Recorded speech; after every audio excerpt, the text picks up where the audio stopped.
নমস্কার দর্শকবৃন্দ, আপনারা দেখছেন Ashish tuition classes YouTube channel. সব খবর সবার আগে। নমস্কার। অবশেষে এবার 20% ডিএ পাবেন বাংলার সরকারি কর্মচারীরা। কবে থেকে চালু হবে? সাম্প্রতিক প্রকাশিত এই প্রতিবেদনটি আমরা বিস্তারিত জেনে নেব।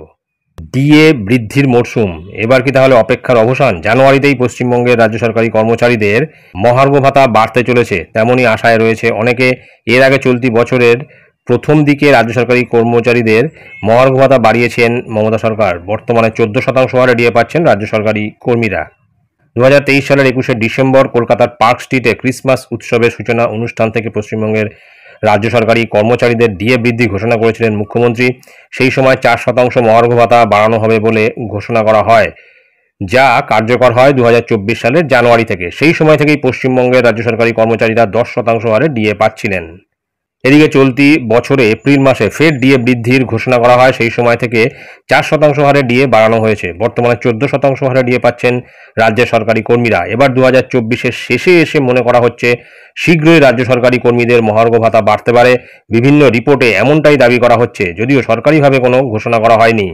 2020 সালের জানুয়ারি থেকে পশ্চিমবঙ্গের ষষ্ঠ বেতন কমিশন কার্যকর হয়েছে। এরপর রাজ্যে নয়া বেতন কমিশন কবে কার্যকর হতে পারে সে বিষয়েও আপাতত কিছু বলা হয়নি। এদিকে সম্প্রতি ডিএ বৃদ্ধি করেছে কেন্দ্র সরকার। দীপাবলির আগে সরকারি কর্মীদের 3% ডিএ বৃদ্ধি করেছে মোদী সরকার। আগে 50% হারে ডিএ পাচ্ছিলেন কেন্দ্রীয় সরকারি কর্মচারীরা।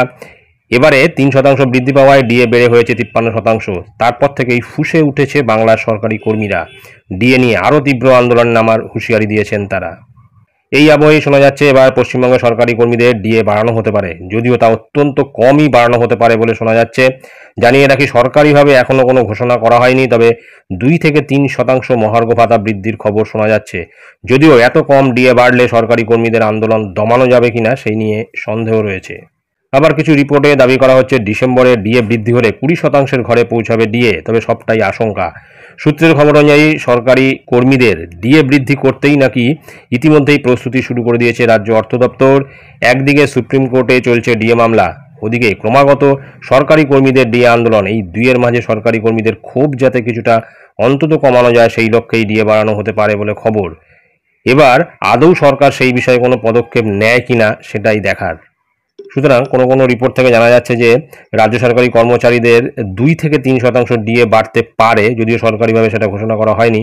আবার কোথাও এরকম একটা বিষয় উঠে আসছে যে ডিএ বৃদ্ধি পেয়ে 20%-এর ঘরে পৌঁছাবে, অর্থাৎ 6% ডিএ বাড়ানো হবে বা বাড়বে, এমনটাই কিন্তু কোথাও থেকে খবর আসছে।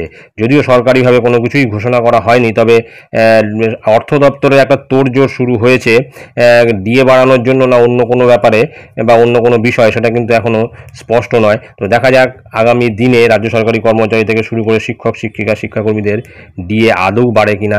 এটাই ছিল গুরুত্বপূর্ণ আপডেট যা আমি আপনাদের সঙ্গে শেয়ার করলাম। ধন্যবাদ।